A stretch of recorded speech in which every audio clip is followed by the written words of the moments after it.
영국의 복음주의 운동과 미국의 대각성 운동 이후로 변화된 것이 딱 한 가지가 있습니다. 바로 무엇보다 이 마음에 불을 지피는 선교의 운동이 일어난 것입니다.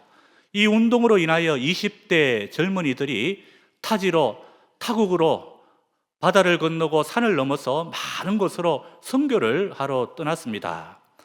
우리나라도 1884년에 알렌 선교사가 우리나라에 들어왔고 1885년에 언더우드와 아펜젤러 선교사가 들어왔습니다. 그리고 1890년에 사무엘 마펫 선교사가 이 땅 가운데 들어왔습니다. 그보다 이 반세기 앞서서 이미 그 서해안에 1832년에 이 독일의 선교사 칼 기철라프가 들어왔다고 기록이 남아 있고, 그리고 1866년에 웨일즈 출신의 토마스 선교사가 이 대동강으로 들어온 역사가 기록이 되어 있습니다. 그래서 이들 모두가 피 끓는 젊은 20대 청년들이었다는 것입니다. 그리하여 이 한국 안에서는 의료와 교육에 큰 혁명이 일어나고, 더 나아가서 제일 중요한 것은 교회와 신학교가 세워지게 되었다는 것입니다. 한 가지 물어볼까요? 우리나라 여러분 최초의 교회가 어디입니까?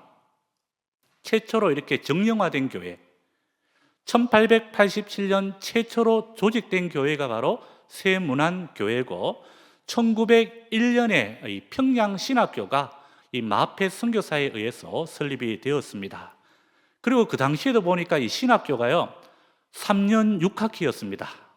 오늘 이 신대원하고 거의 비슷한데요, 3년 6학기였고 1907년에 조선 최초로 7명의 목사가 세워지게 된 것입니다. 그래서 이 모든 것들이 바로 피 끓는 젊은 청년 선교사들을 통하여서 선교와 전도의 큰 열매가 되는 역사가 일어난 것입니다. 그러므로 모두가 하나님의 부르심을 받고 주의 사명자로 잘 감당을 했다라는 하나의 큰 역사의 사실입니다. 여러분, 우리 하나님을 바라다 볼 때에 우리 하나님의 부르심에는 후회함이 없습니다. 하나님의 부르심에는 성경에 보니까 결코 실수도 없다고 기록이 되어 있습니다. 제가 말씀드리고 싶은 것은 우리도 각자 부르심의 이 현장 속에서 열심히 잘 달려나가고, 또한 다른 사람의 믿음의 발전도 시켜줄 수 있는 큰 사명자로 나아가시기를 바랍니다. 이것이 오늘 말씀의 진정한 핵심이라고 생각을 합니다.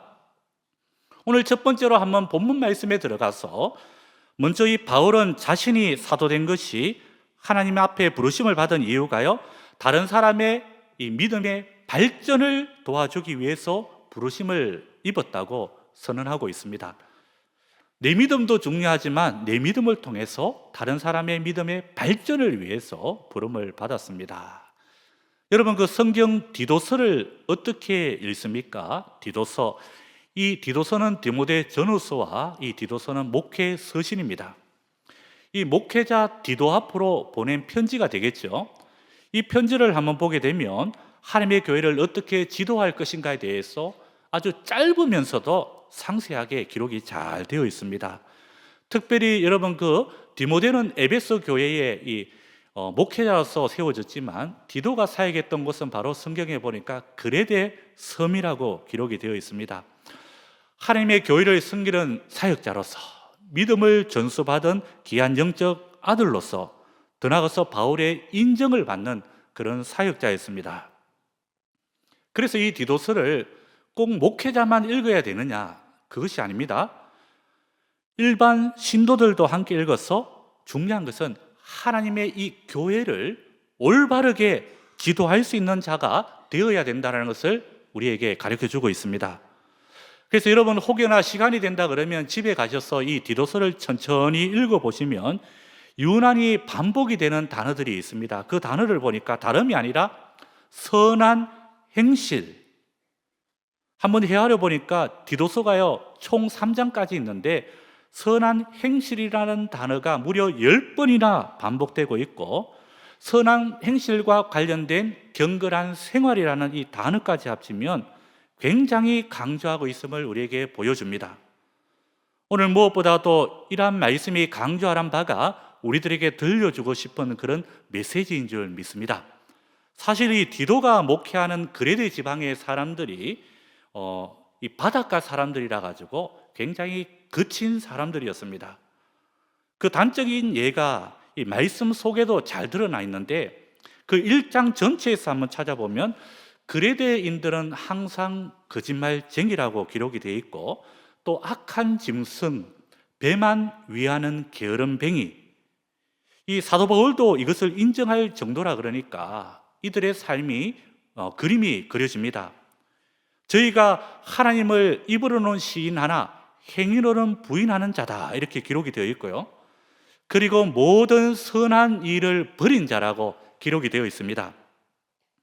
그런데 또 한 가지 표현 중에 짐승 중에 악한 짐승이라는 이 표현이 나오는데, 이 뜻은 아주 성격이 신경질적이고 쉽게 분노하고 사납게 막 이렇게 다투는 일들이 굉장히 많았음을 암시를 합니다.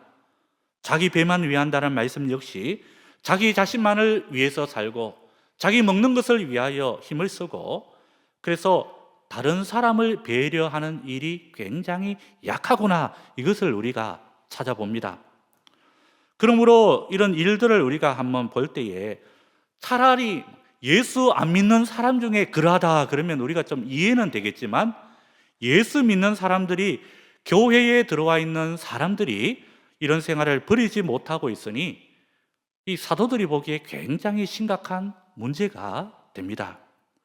그래서 이것을 한번 종합해 보면 믿음과 행위가 일치가 되지가 않았다, 믿음에 걸맞는 이런 하나의 생활이 뒷받침되지 못했다, 오죽하면 막 교회의 직분자를 세움에 있어서 저 멀리 1장의 그 후반부에 찾아보니까 7절에 한번 잠깐 가보니까 술을 즐기지 아니하는 자라야 한다, 이렇게 말을 합니다.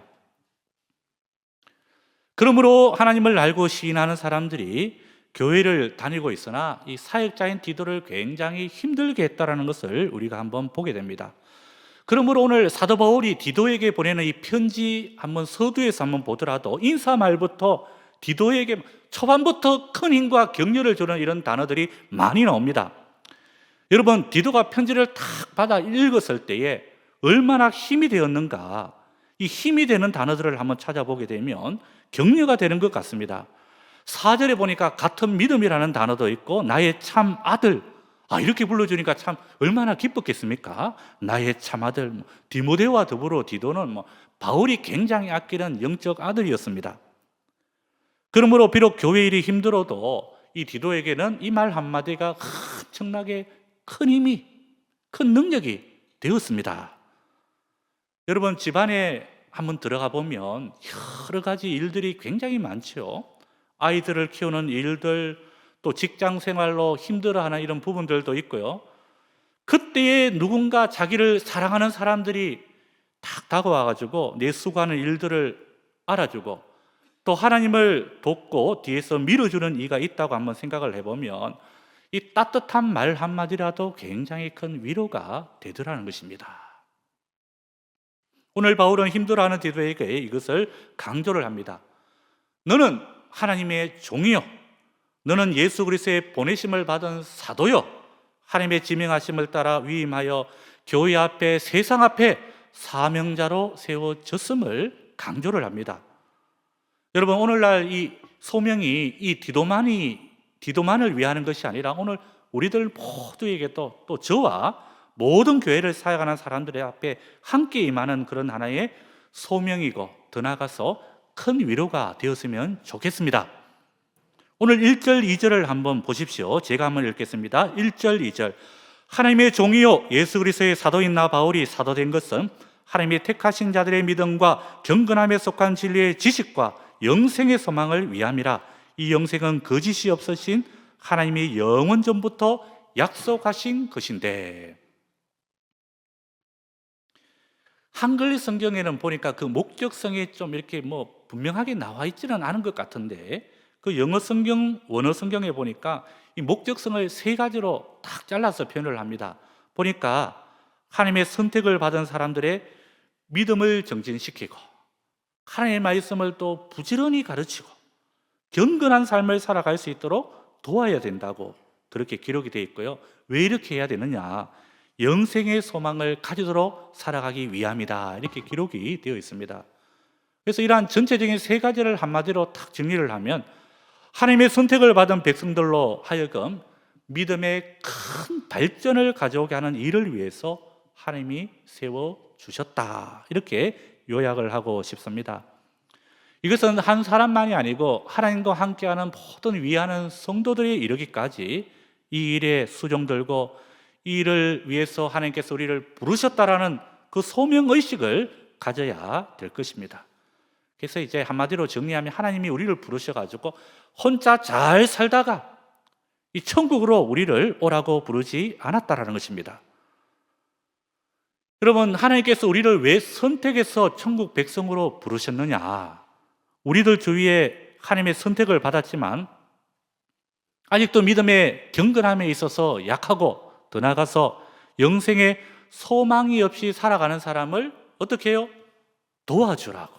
도와주라고 저들이 하나님의 택하심을 받았다는 분명한 사실과 또 말씀의 경건한 삶을 가르쳐주고 더 나아가서 함께 사는 자가 되어서 함께 천국에 오라고 하나님이 세워주시고 부르셨다는 것입니다. 이를 위해서 하나님이 오늘 저와 여러분을 세우시고 다른 사람의 믿음도 정진시키라고 우리를 불러주셨는 줄 믿습니다. 믿음의 정질이나 이 표현이 엄청 좋습니다.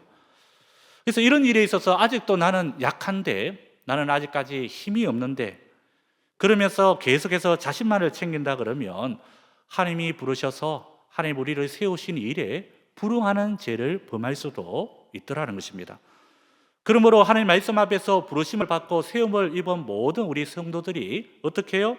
다른 사람의 믿음을 정진시키는 일이라면 때로는 힘들고 피곤해도 자기를 희생할 수 있는 성도가 되어야 되는 줄 믿습니다.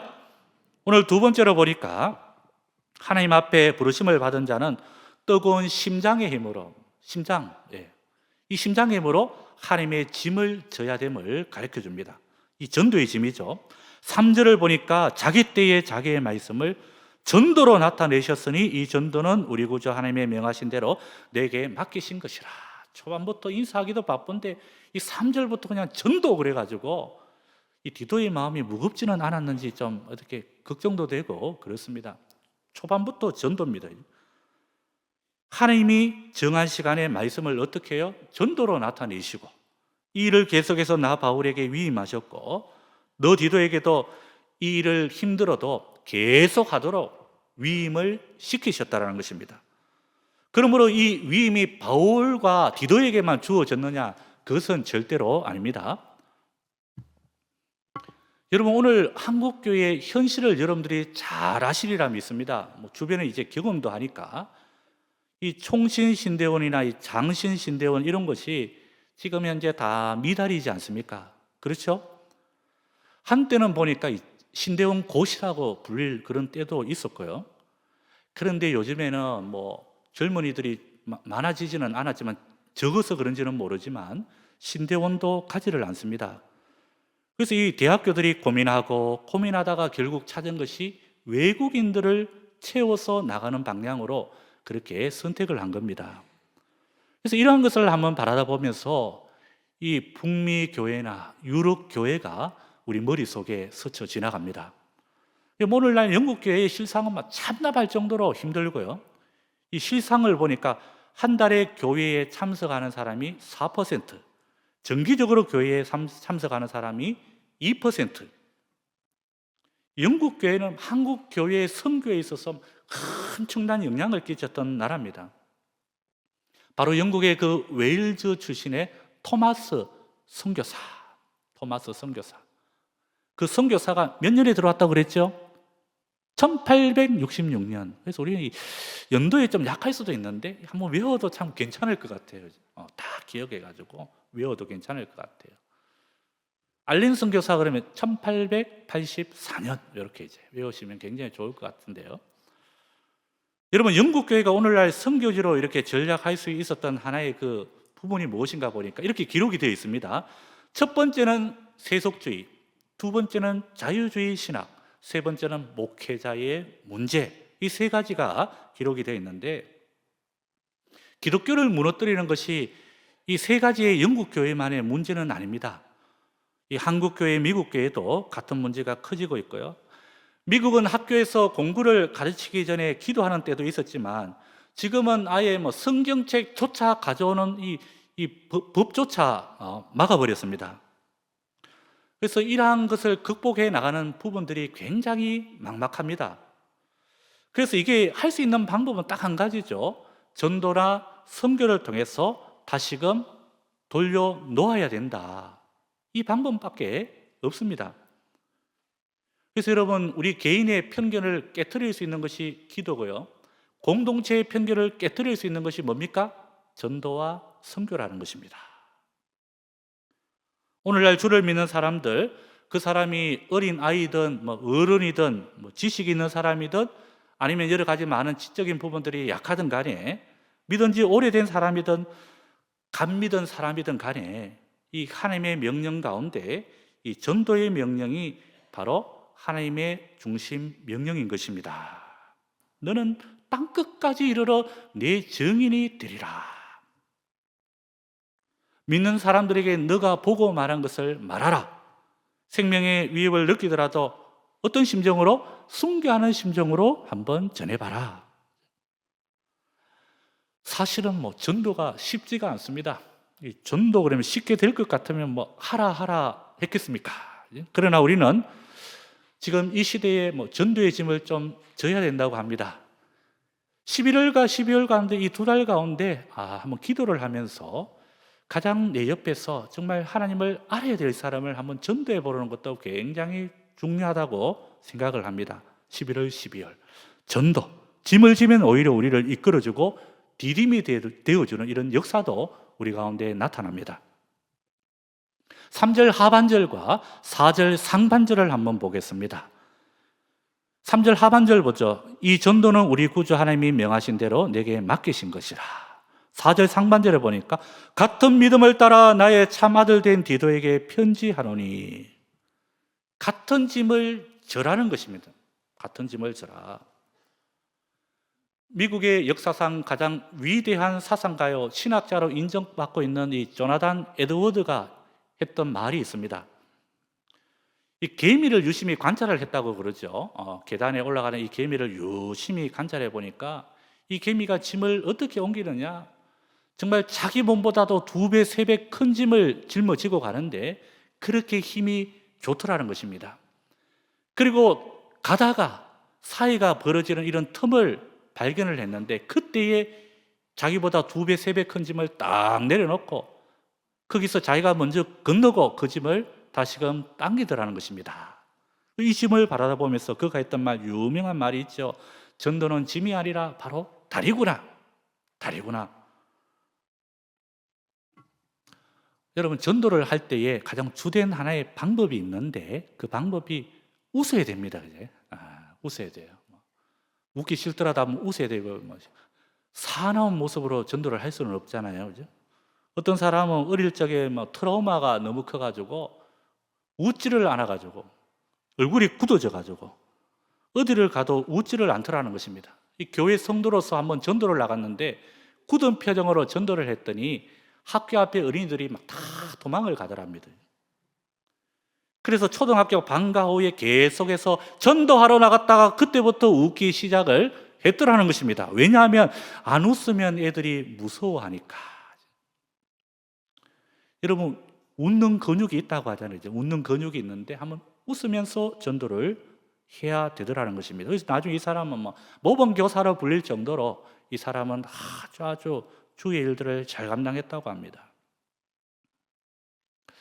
기쁨이 회복되는 하나의 근원이 어디 있느냐, 성경에 찾아보니까 복음 증거를 하면 기쁨이 회복되고, 사실은 딱 한번 내가 태어나가 전도 한 명을 하더라도 딱 집에 돌아왔을 때 교회 안에 그 사람이 출석을 했는데요, 그때 내가 오늘 주일을 마치고 돌아왔을 때 제일 큰 기쁨이 크더라는 것입니다.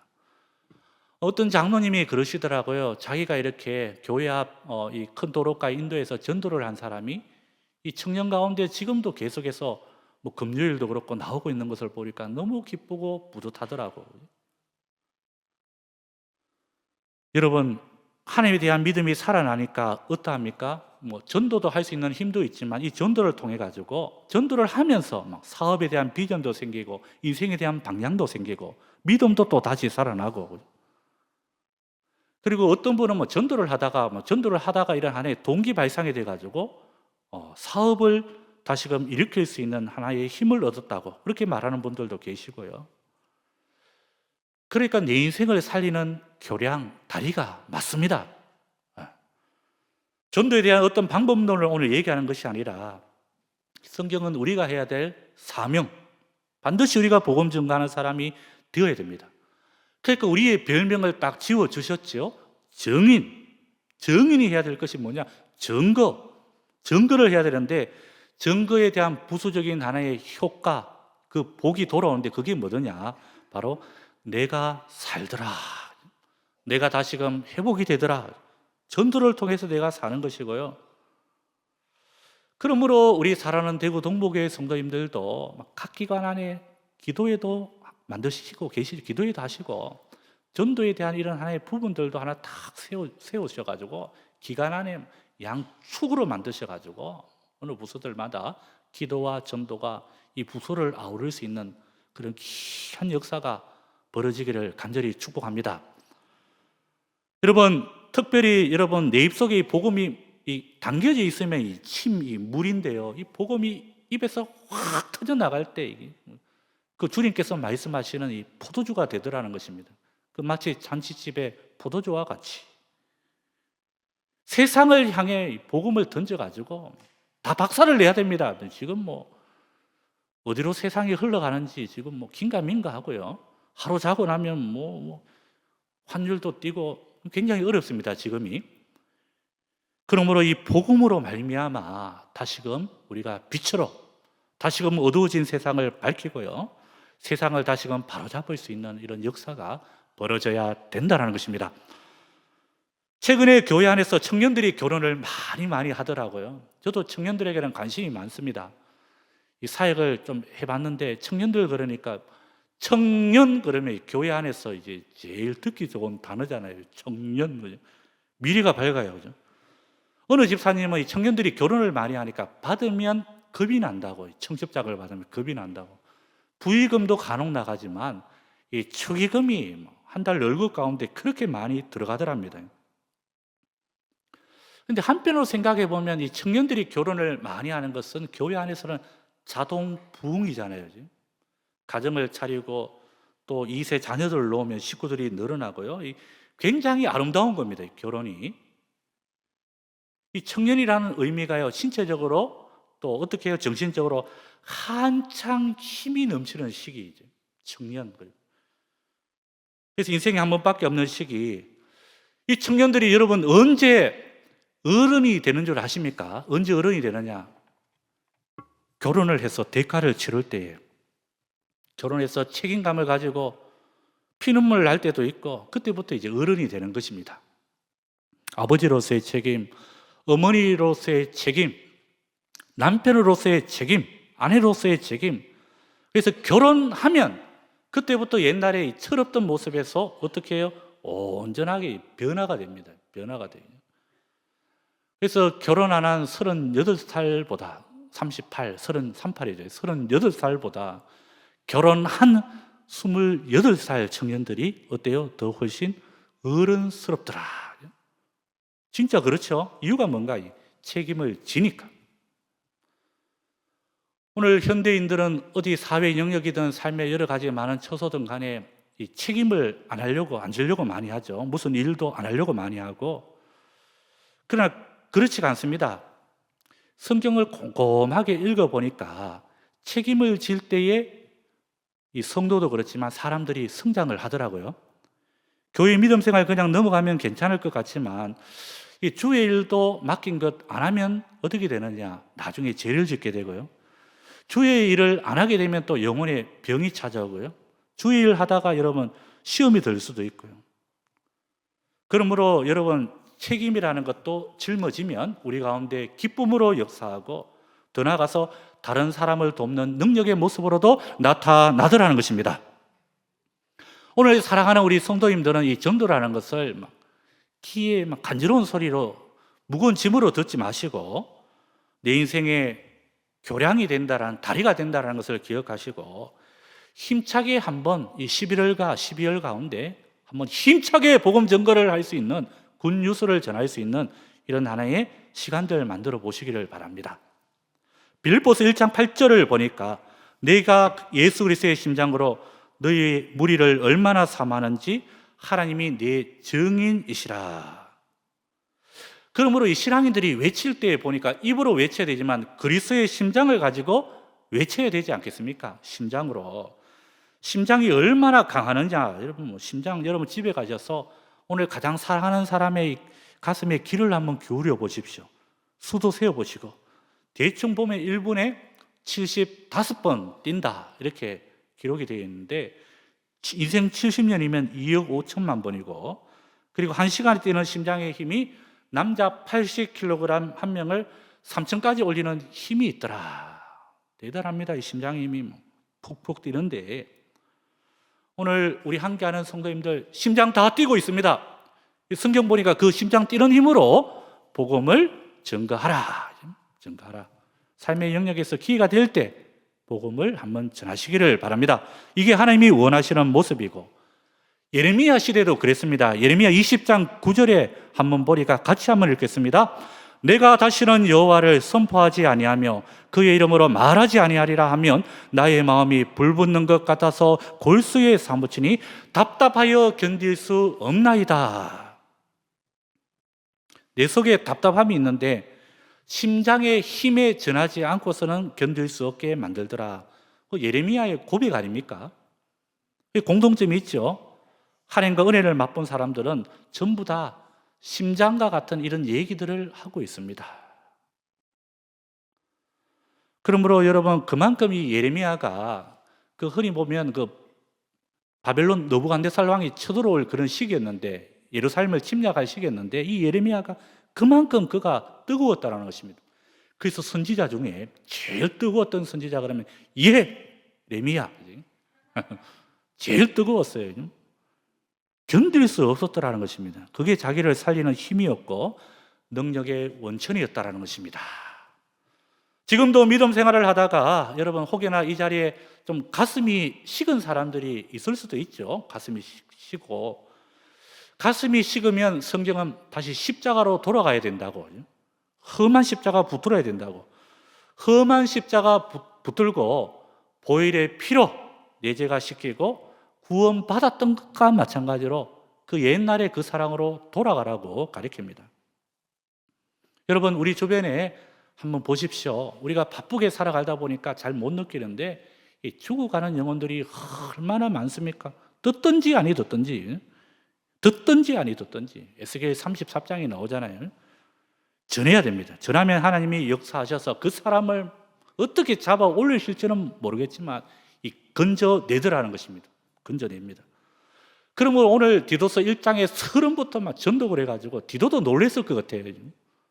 오늘 우리 디도서 1장의 참 서론 부분이 환하게 웃어야 될 인사 말이 나와야 되는데 초반부터 부르심 그러고, 그러므로 이 부르심을 받은 자들이 해야 될 일이 무엇이냐? 복음 전거지. 복음 전거가 있는 우리 귀한 거룩한 믿음의 신실한 종들, 우리 대구 동북의 성도님들 다 될 수 있기를 소망합니다. 그리하여 무엇보다도 우리가 하나님의 귀한 사명을 통해 가지고 우리 교회의 선한 열매를 아름답게 맺어가시는 우리 모두가 되시기를 간절히 축원합니다. 기도하겠습니다. 사랑의 하나님 아버지 감사를 드립니다. 사도 바울이 열정이 너무 뜨거워서 살아난 믿음의 참아들, 영적인 아들에게도 이 전도를 굉장히 강조를 많이 하였습니다. 하나님 아버지 오늘 무엇보다도 우리 살아난 모든 성도님들이 각자 삶에서 내가 제일 아끼는 사람이 있다 그러면, 주님을 모른다 그러면 말씀 복음을 전할 수 있는 우리 귀한 성도들 되게 하여 주시옵소서. 하나님 아버지 무엇보다도 우리들 마음속에 뜨거운 심장의 힘을 다하여 주셔서 아버지 2025년 마지막으로 가는 이 시기가 우리들 마음이 식지 않도록 주여 불붙여 주시옵소서. 예수님의 이름으로 기도하옵나이다. 아멘.